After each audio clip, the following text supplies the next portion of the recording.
September afternoon sunlight filtered through my office window, falling across the white envelope that had been sitting on my desk for nearly an hour. It was sealed with the Hartwell Manufacturing logo, the very logo I had designed 13 years ago in Pittsburgh. My name, Thomas Sullivan, Senior Director of Operations, was printed in the cold typeface they use for official correspondence. I knew what was inside, but sometimes not opening it is better than facing the truth. 13 years. That is how long I had been at Hartwell Manufacturing, starting as a mailroom clerk from West Philadelphia, 60-hour weeks, missed soccer games where my son Jordan scored his first goal, weekends spent building systems that saved this company millions. Robert Hartwell had built this company with his own hands, turning a small operation in the Strip District into a $200 million enterprise. He remembered your children's names. He showed up at company picnics, ready to flip burgers. When he retired 6 months ago, he handed everything to his daughter, Catherine. Catherine had spent 10 years at venture capital firms in New York. When she walked into a room, you could practically see the spreadsheets running behind her eyes, calculating which employees were assets and which were liabilities. The signs had been there for weeks. Meetings I was not invited to anymore. Budget reviews where my department got scrutinized while others got nodded through an room. That smile she gave me in the hallway, the one that did not reach her eyes. I opened the envelope. We regret to inform you that your position is being eliminated as part of a corporate restructuring initiative. However, in recognition of your years of service, we are offering you the opportunity to resign voluntarily rather than face termination. This offer expires in 48 hours. 13 years, reduced to 48 hours. My desk phone rang. Catherine's assistant. Could I come to the executive suite immediately? But before I tell you what happened next, if you have ever felt undervalued at work or betrayed by people you trusted, hit that subscribe button right now. Leave a comment sharing your story, because what I am about to reveal will change everything. Trust me, you will want to see how this ends. Catherine's office. She stood by the window, backlit by afternoon sun. Stephen Chen, our chief financial officer, sat in a leather chair looking like he wanted to disappear. Stephen and I had worked together for 8 years, countless nights restructuring supply chains, implementing new systems.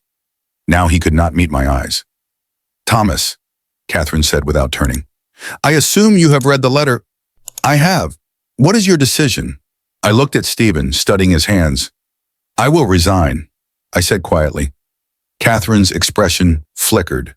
Relief, maybe. Triumph. Smart choice. Stephen will handle the paperwork.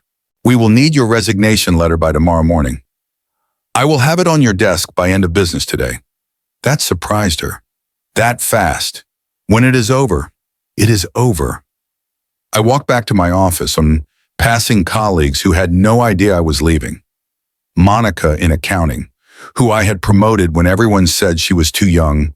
David in logistics, who I had saved when the board wanted to outsource his department.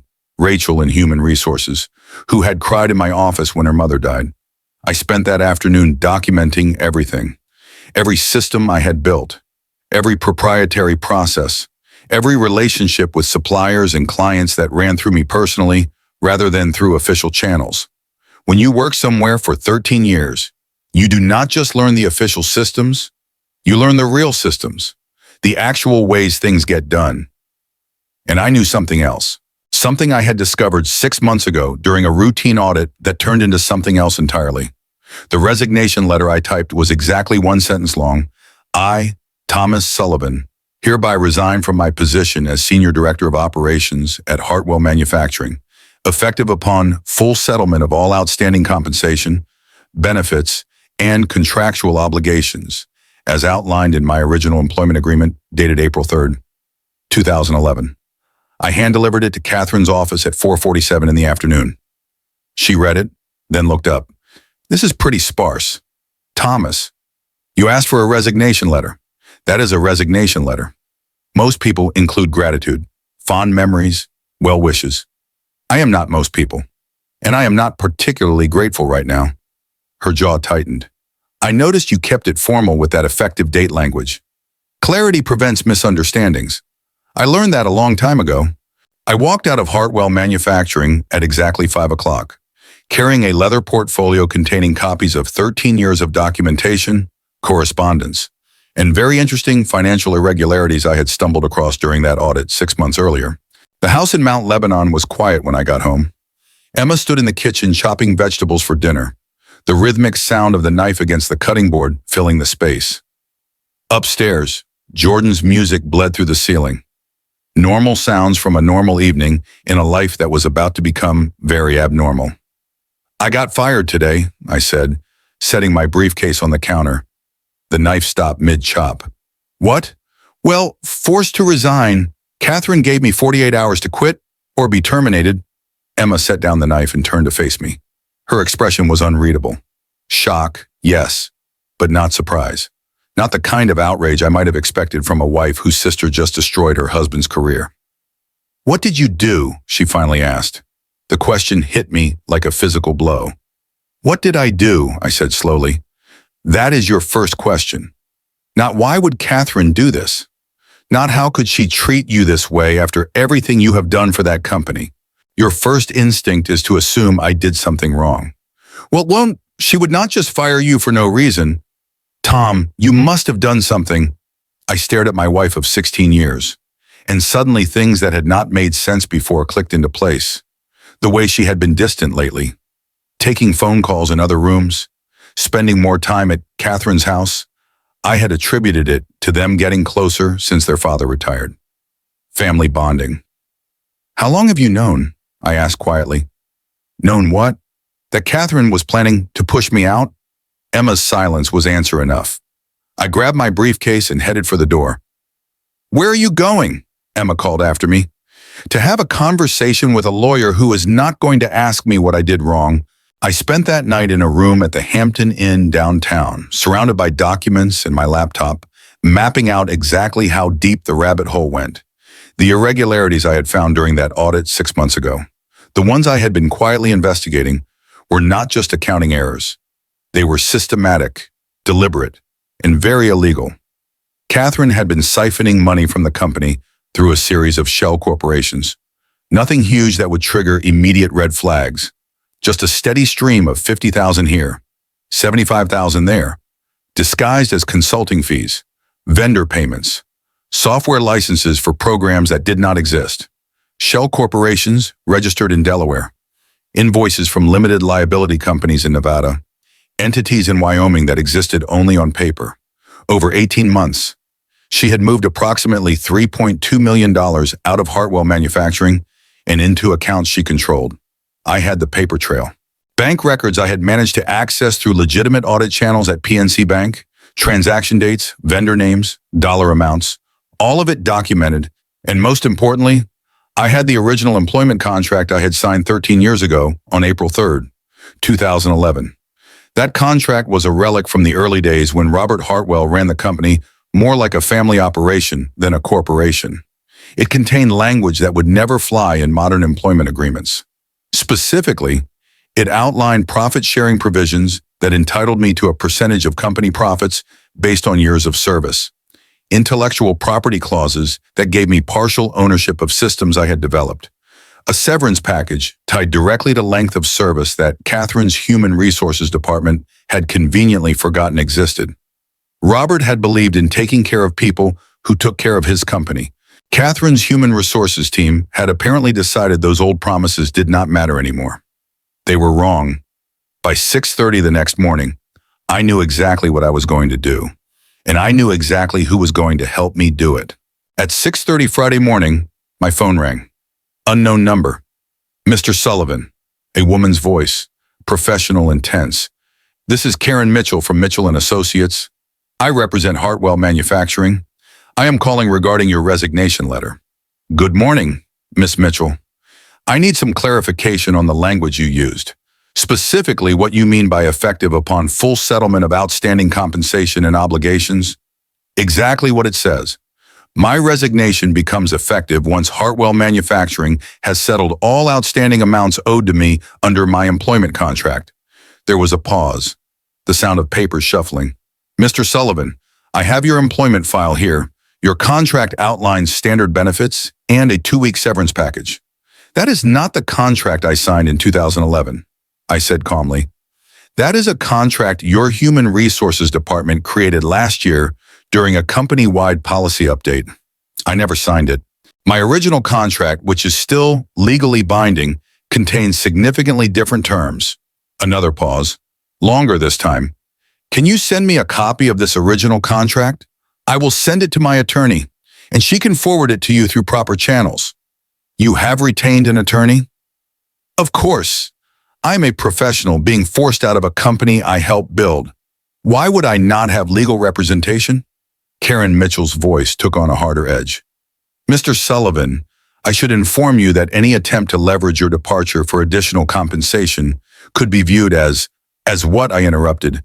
Enforcing a legally binding contract. Miss Mitchell, I am not leveraging anything. I am simply ensuring that my departure is handled according to the terms I agreed to 13 years ago.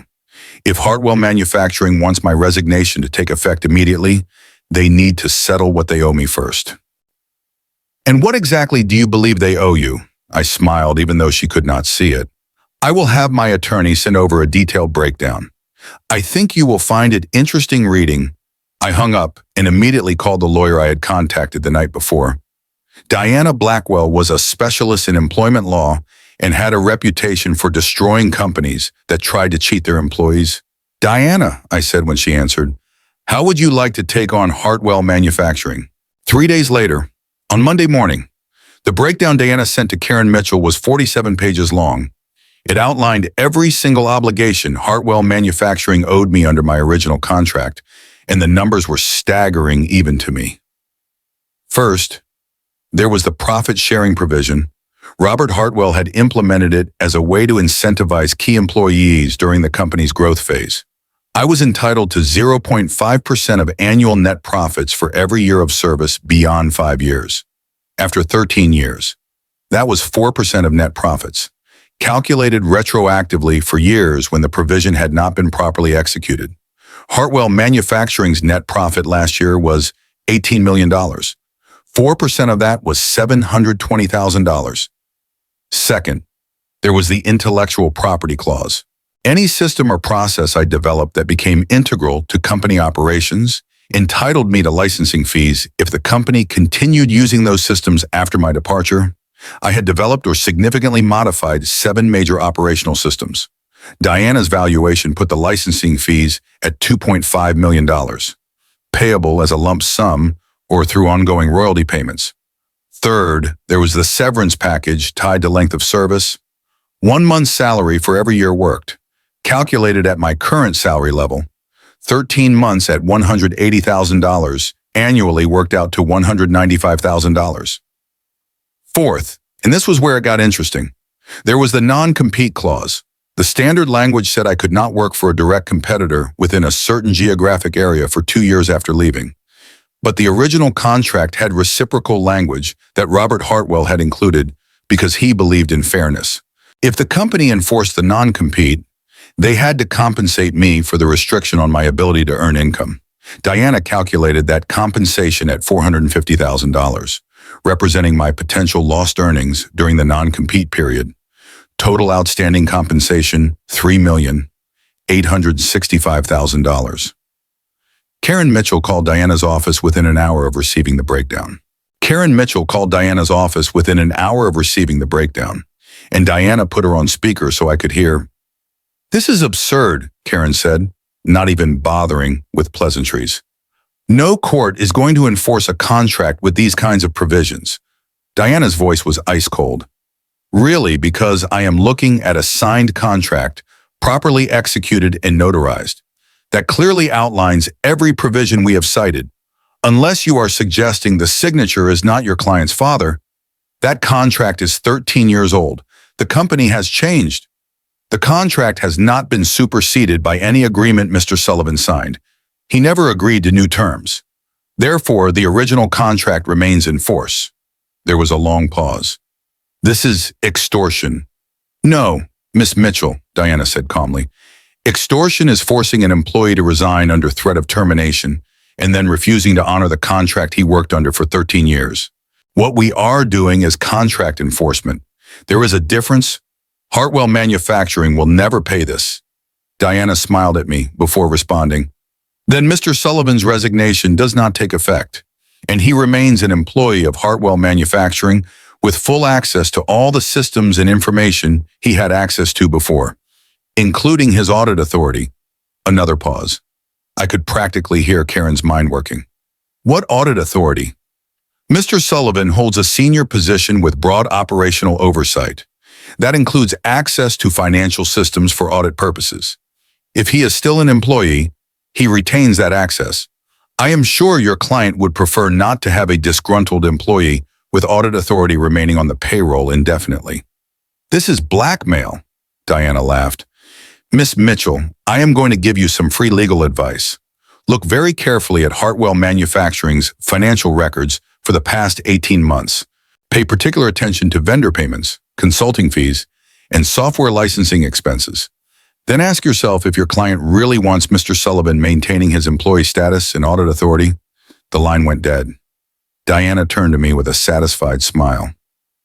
That got her attention. You think Catherine will pay? I asked. Catherine Hartwell is embezzling from her own company. She cannot afford to have you running around with audit authority while this plays out. What if she does not think I know about the embezzlement? Then we show her that you do, carefully, with just enough detail to make it clear you have the full picture. The letter Diana crafted was a masterpiece of legal intimidation. It did not explicitly accuse Catherine of anything criminal, but it referenced specific transaction dates. June 15, 2023, $73,500 to Apex Consulting in Delaware. August 3, 2023, $52,000 to Strategic Solutions Group in Nevada. October 12, 2023, $68,200 for an enterprise software license from a Wyoming entity. The letter concluded with a simple statement. Mr. Sullivan believes these matters are best addressed through proper settlement of his contractual obligations, allowing both parties to part ways amicably and avoiding any need for further investigation or disclosure. Translation, pay me what you owe me, and I will keep quiet about your felonies. The response came faster than I expected. 3 days later, on Thursday afternoon at 2 o'clock, Karen Mitchell called Diana requesting an in-person meeting. We are at the turning point now. If you are feeling the tension, if you are rooting for me, do me a favor. Drop a like on this video right now and comment below, have you ever had to fight for what you deserved? Because what happens next in that conference room will shock you. We met in a conference room at Mitchell & Associates law firm on Grant Street in downtown Pittsburgh. The room had a mahogany table, floor-to-ceiling windows overlooking the Pittsburgh skyline, autumn leaves falling outside like the pieces of Catherine's empire. On one side of the table sat Karen Mitchell, Catherine Hartwell, and Stephen Chen. On our side, Diana Blackwell, myself, and a paralegal who spent the entire meeting taking meticulous notes. Catherine looked smaller than I remembered. There was something in her eyes I had never seen before. Fear? Karen began formally. Mr. Sullivan, we have reviewed your contract claims and your supporting documentation. While we dispute some of the valuations and calculations, we are prepared to discuss a settlement. Diana did not even open her folder. What are you offering? Karen slid a single page across the mahogany table. $800,000, paid in installments over 2 years, in exchange. Mr. Sullivan signs a comprehensive release including non-disclosure agreements, non-compete enforcement, and an agreement not to pursue any further claims. I picked up the offer and made a show of reading it carefully, letting the silence stretch. Then I set it down and looked directly at Catherine. This is insulting, I said quietly. Catherine spoke for the first time since we had entered the room. Thomas, we are trying to be reasonable here. Reasonable, I said, keeping my voice level. You forced me out after 13 years, tried to deny me the benefits I earned, and now you are offering me a fraction of what my contract guarantees. That is not reasonable. Catherine, that is insulting.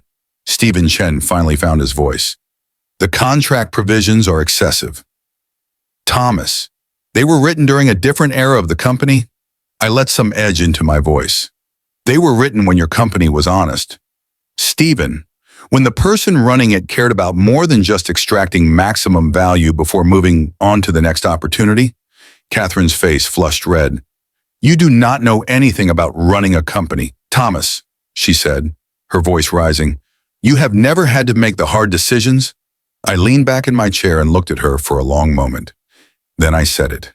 Quietly. Deliberately. I know enough to spot fraud when I see it. The room went absolutely silent. The room went absolutely silent. Stephen Chen's face went pale. Karen Mitchell recovered first, her voice sharp. Mr. Sullivan, I am going to advise you to be very careful with accusations. Diana placed a hand on my arm. A subtle signal to let her take over. My client is not making accusations. Miss Mitchell, Diana said calmly, he is stating that he has concerns about certain financial irregularities he discovered during routine audit procedures. Concerns that would need to be addressed before he could comfortably sign any release that prevents him from reporting potential corporate malfeasance. Catherine's hands were shaking. I could see them trembling on the table. You would not dare, she said, her voice barely steady. I leaned forward across the table and looked directly into her eyes. Catherine, I spent 13 years building the systems and relationships that kept this company running. I worked through weekends and holidays. Through Christmas and Thanksgiving, I missed watching Jordan grow up because I was here in Pittsburgh, making sure everything worked, making sure your father's legacy continued, and you repaid that loyalty by forcing me out and trying to cheat me out of what I earned. I let my voice drop lower, more intense. So yeah, Catherine, I would absolutely dare.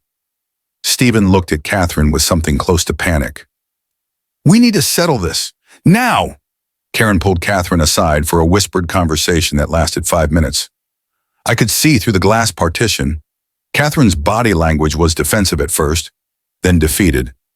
When they returned to the table, Catherine looked exhausted. $2.5 million, Karen said. Paid as a lump sum within 30 days. Non-compete waived. Neutral reference guaranteed. But the non-disclosure agreement and release are non-negotiable. Diana looked at me. I gave a small nod. We want the full $3.8 million, Miss Mitchell, Diana said.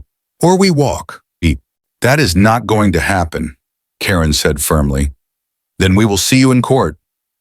Diana replied, standing up and gathering her papers. And Mr. Sullivan will continue as an employee with full audit authority until this is resolved. I stood as well. We were halfway to the door when Catherine's voice stopped us. Wait, we turned back. Catherine spoke quietly, her voice defeated. $3.5 million. That is as high as I can go without. She stopped herself mid-sentence. But everyone in the room knew what she had been about to say. Without it being obvious, she was paying me off to keep quiet about the embezzlement. Diana looked at me again, the question silent. I thought about it, running the numbers in my head. $3.5 million was not the full contractual amount, but it was enough to make me whole and then some. Most importantly, it would let me walk away clean and start fresh. Deal, I said. But I want it in writing today, and I want the money in 14 days, not 30. Karen looked like she wanted to argue. Catherine just nodded, exhausted. Done. The paperwork took 6 hours to finalize. Lawyers went back and forth on language, on terms, on conditions. By 10 o'clock that night, I had a signed settlement agreement guaranteeing me $3.5 million in exchange for my resignation, my silence about the financial irregularities, and my commitment not to sue Hartwell Manufacturing for any employment-related claims. I walked out into the Pittsburgh night. The autumn wind was cold, leaves swirling on Grant Street. I felt lighter than I had in months. 2 weeks later, the wire transfer hit my account, $3.5 million. Minus Diana's 30% contingency fee, I was left with $2.45 million net, more money than I had ever imagined having. But the story does not end there. 3 months after I left Hartwell Manufacturing, in December, the company announced it was being investigated by the Securities and Exchange Commission for financial irregularities. Someone, it turned out, had sent an anonymous tip to federal regulators with detailed information about shell corporations and improper fund transfers.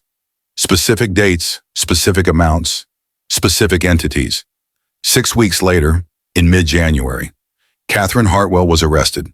The investigation revealed she had stolen nearly $5 million over 2 years, using increasingly sophisticated methods to hide the theft.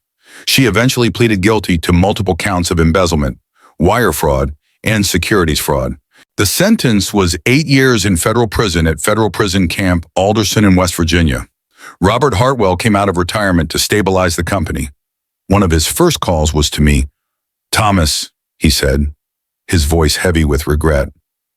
"I heard what happened with Catherine. I am sorry. I never should have handed the company to her without more oversight." "It is not your fault, Mr. Hartwell," I said. "You built something good. What Catherine did, that is on her. I also heard about the settlement. That was smart, protecting yourself with that contract language. I learned from the best, sir. You taught me to always get everything in writing, to treat people fairly and expect the same in return." He laughed, but it was sad. "I am rebuilding the leadership team. I know you have probably moved on, but if you are ever interested in coming back, I appreciate that, Mr. Hartwell. I really do. But I am actually working on something new, my own consulting firm, Sullivan Operations Consulting, helping companies build better operational systems." "That is good, Thomas. That is really good." He paused. "For what it is worth, you were one of the best employees I ever had. I am sorry my daughter could not see that." As for Emma, we separated 6 months after I left Hartwell Manufacturing. The divorce was amicable, or as amicable as these things get. She had known about Catherine's plan to force me out, had even helped craft the strategy. That betrayal was something I could not get past. Not the firing, the lying, the choosing her sister over our marriage. Jordan stayed with me most of the time. He was 14 now, almost 15, old enough to understand what had happened, old enough to make his own choices about which parent he wanted to be around. He chose me. We moved to a smaller house in Lawrenceville, one of Pittsburgh's revitalized neighborhoods. Our relationship was closer now. I was making up for lost time. Sullivan Operations Consulting took off faster than I expected. Word of mouth spread through the Pittsburgh business community. Turns out there is a huge market for someone who actually knows how to build operational systems that work. Not just talk about synergy and optimization. Within a year, I had 6 clients and was turning down work. I hired 2 junior consultants. We had an office in a co-working space in Lawrenceville. Work-life balance I never had at Hartwell. Home for dinner with Jordan. Weekends free. Soccer games never missed. Last week, I got a call from Stephen Chen. He had left Hartwell Manufacturing and was working for a competitor in Ohio. They were looking for someone to overhaul their operations department. "Would you be interested?" "Thomas?" he asked. "I know things ended badly at Hartwell, but—" "Stephen," I interrupted, "things did not end badly. They ended exactly the way they needed to. And yes, I am interested. Send me the details." Forgiveness, maybe. Or just understanding that Stephen was scared, trapped. Business is business. That is the thing about getting forced out, about being betrayed, about being told you are not valuable enough to keep around. Sometimes it is not the ending of something. Sometimes it is just the beginning of something better. Something you never would have had the courage to start if you had not been pushed. Catherine thought she was pushing me out to protect herself, to hide her crimes and remove someone who might discover what she was doing. Instead, she forced me to value myself properly, to understand what I was actually worth, not just to a company, but as a professional, as a person, and to stop settling for being undervalued. That one-sentence resignation letter, the one that seemed so simple when I typed it, turned out to be the smartest thing I ever wrote, because it protected me. It forced them to face what they owed me, what they had conveniently tried to forget. And it gave me the leverage I needed to walk away with my head held high and my bank account full enough to start over. I am sitting in my office in Lawrenceville now. Autumn again. Leaves falling just like they were that September afternoon when everything changed. 1 year later, A different person. Not bitter, not angry. Grateful. Actually, grateful Catherine fired me. Grateful Emma showed her true colors. Grateful I was forced to bet on myself. So if you are watching this, and you are in a job where you are not valued, where you are being pushed out or forced to resign, or told you are not good enough, remember this. Know your worth. Not what they tell you you are worth, what you are actually worth.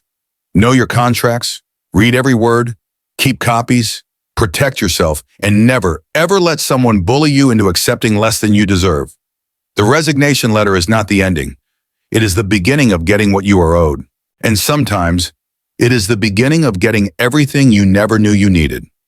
Now, before you leave, I have to tell you something. This whole story, this journey from that envelope on my desk to sitting here in my own office, I woke up from this like a dream. Or maybe it was a dream all along. A vivid one, where everything fell into place too perfectly, where the villain got exactly 8 years, where the money came through in exactly 14 days, where justice was served with a bow on top. Reality is usually messier, but the lessons, those are real. Know your worth. Know your contracts. Never settle. Whether this happened to me, or to someone like me, or in some parallel universe where everything works out, the truth remains. You deserve to be valued. And if you are not, it is time to write your own one-sentence letter. If this story resonated with you, if you have ever felt undervalued or betrayed at work, leave a comment below. Share your story. You are not alone. Hit subscribe if you want more stories like this. Stories about standing up, fighting back, and knowing your worth. And remember, sometimes the best thing that ever happens to you is getting fired. Thanks for watching.